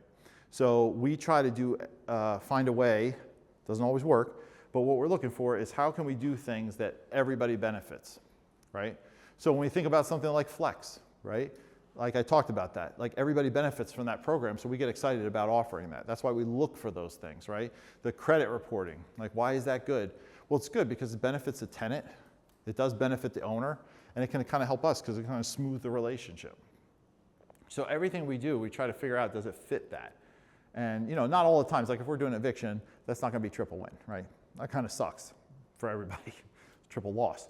But that's what we're trying to do. I think that's one of the things that makes us different.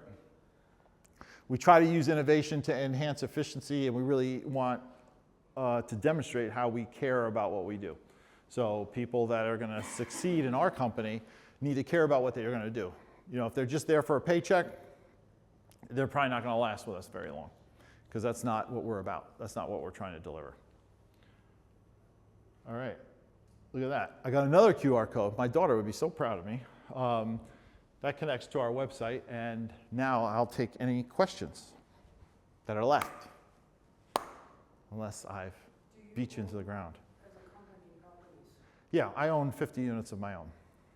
So, for example, as a property owner, how do I know you're not competing with me? How am I competing with you? Yeah. How? On the acquisition side, I might come to you and. Oh, you mean I'm going to buy your properties? No, you can't buy my properties, I already own them. Okay. Properties that, let's say, I'm interested in. If I found the property, for example, and I'm looking to purchase it, and I say, Steve, can I share this property with you? How do I know that now I attracted your attention to it? Well, that's why Well, the, competition. no, I got you. So that's why the relationship's important. I mean, you just said it for me. If you're worried about that, right, then I haven't done my job, and maybe you shouldn't be working with me. Because if you're working with me, you're going to know I'm not going to do that, because you're going to trust what I'm going to do. Now, you're also going to know, at least for me personally, I haven't bought anything since 2019. So I'm looking to move the other way. Because, again, what we're trying to do is long-term relationships, right? So if I screw you out of a property, right, steal it from you, is that helping our long-term relationship? I mean, Okay, well then I'm really good, I guess, right? I'm really sneaky as well as scummy. So my point is, no, I mean, that's why the relationship's important. If you're doing business with somebody and you can't trust that they're not going to screw you, then you're doing business with the wrong people.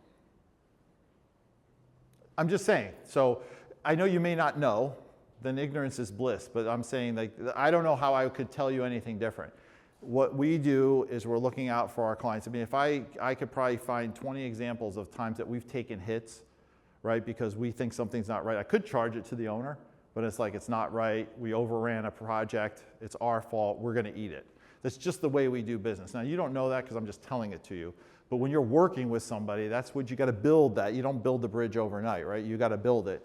I would say, like, whoever you're working with, if you don't get to that point where you're very confident there, then you're not working with the right partner.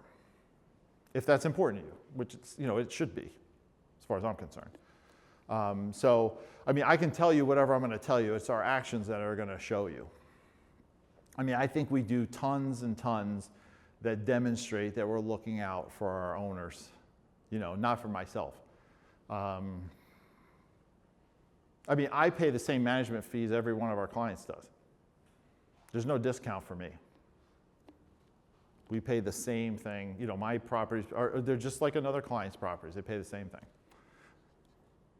since you're spilling the beans, what are your fees? Oh, they're pretty typical for the area. So they're 10% management fee and 1 month for the leasing fee.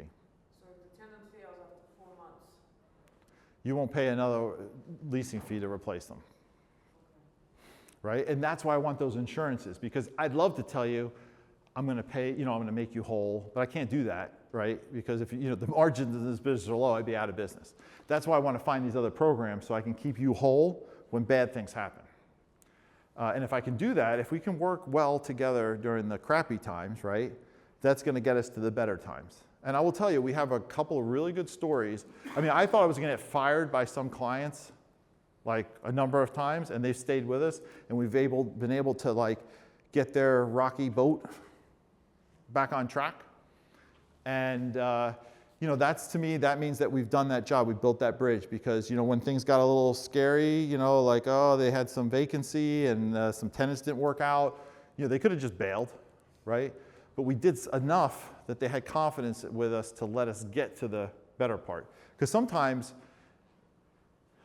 people got to know that. Like, we take on clients now, and I'm getting better at this with my experience. As my experience gets better, I can tell them. Like, I can sit with somebody and say, hey, look, you got a problem, and you're coming to us with a problem. People don't come to us when everything's great. Like, if you're running all your properties and everything's super duper, you're not going to come to me to ask for help, right? I never had someone come to me and say, hey, look, everybody's paying.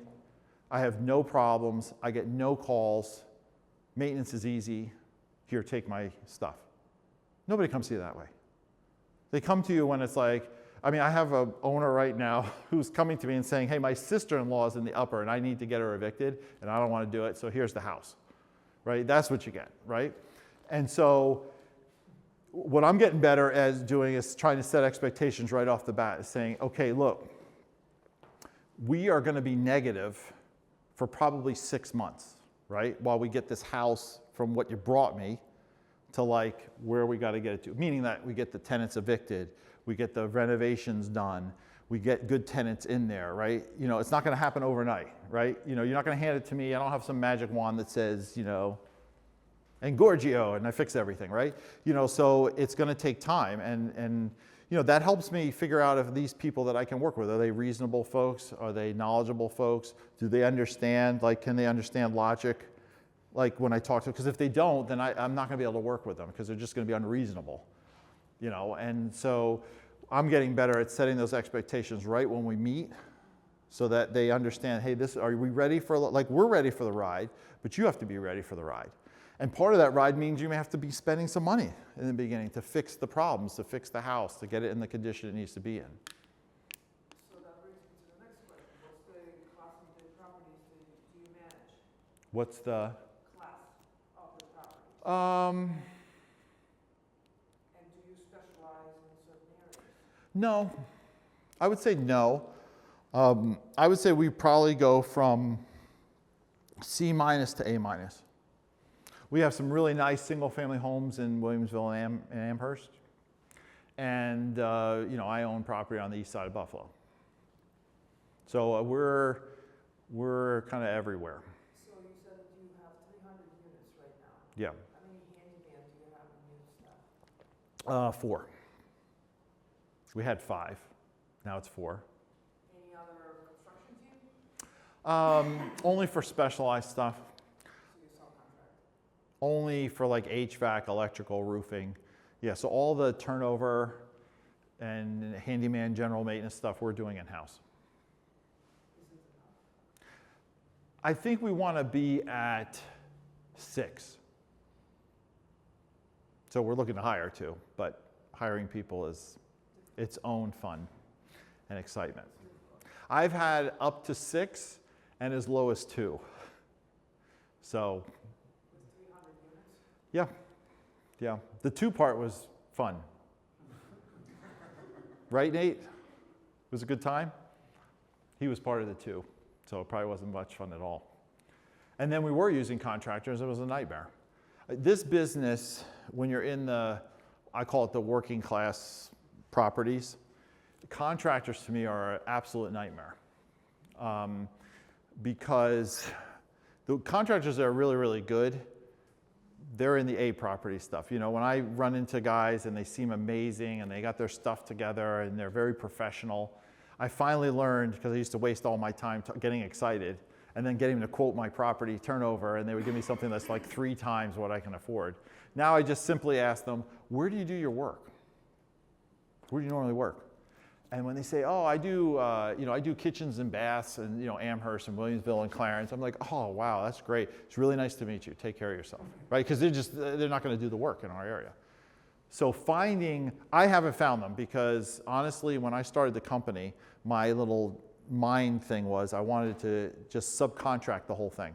Many companies, not around here, but many companies, you know, nationally, they don't have any maintenance staff. They contract 100%. Now, the contractor pool here is not like that. You couldn't do it. You couldn't, if I could, I would have done it. What is your cost average on Oh, that's really hard. I mean, I would say it's probably 3,000 to 5,000 is what we do typically. We have some more, a few less. It's pretty hard to not spend that money if you're painting and you're doing some things. Which is another thing I didn't put up here, but for you newer folks, because the question is going to come up. What's wear and tear? You know, what can I deduct? So there is something, I should have put it up here, and I didn't. So if you go and Google HUD, I think wear and tear guidelines, they have guidelines out. Like for instance, you know, a carpet has a lifetime of 7 years. Paint has a lifetime of 5 years, okay? So like for instance, we got somebody who just moved out of an apartment, or is moving out of an apartment, and she's been there 8 years, right? So I already know in my mind, I can't charge her a penny no matter what the carpet looks like. I can't charge her a penny for anything with the paint. I mean, the place didn't look bad, don't get me wrong. But, you know, as an owner, you should, again, that's something you should have built in your mind. You take that chart and you have it so that you have that there. So a lot of times with turnovers, what we're finding is you're going to do painting. We found that touch-up painting looks like hell, almost never works, right? You never match it perfectly, and then it looks worse. So, you know, you end up painting at least a wall, if not more. So the normal turnovers are going to be thousands of dollars no matter what you do. But we do an estimate on all of them, get the owner approval, make sure we're aligned on the scope before we do anything. What do you do with filthy places?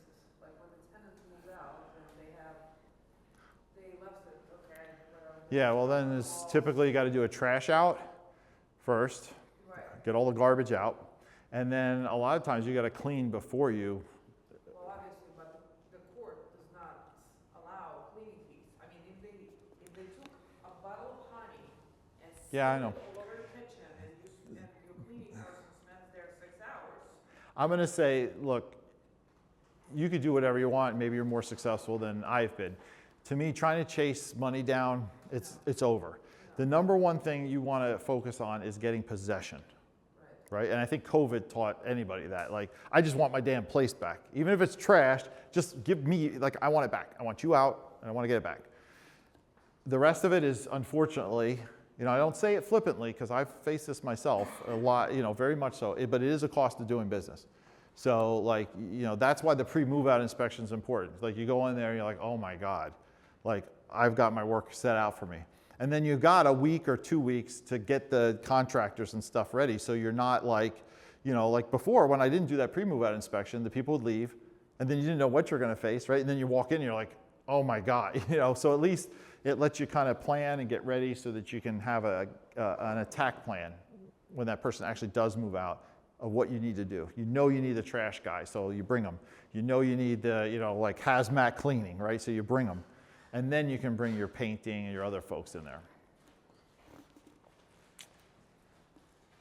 All right, well listen, I really appreciate you coming out on this beautiful night, and I appreciate all your questions. My card over there, please feel free, if I can learn how to speak, to check us out. Check us out on Facebook. There's going to be a lot of the articles and more details on these things here. That's how you can kind of interact with us if you want. And enjoy the rest of your night. Thank you. Are you married?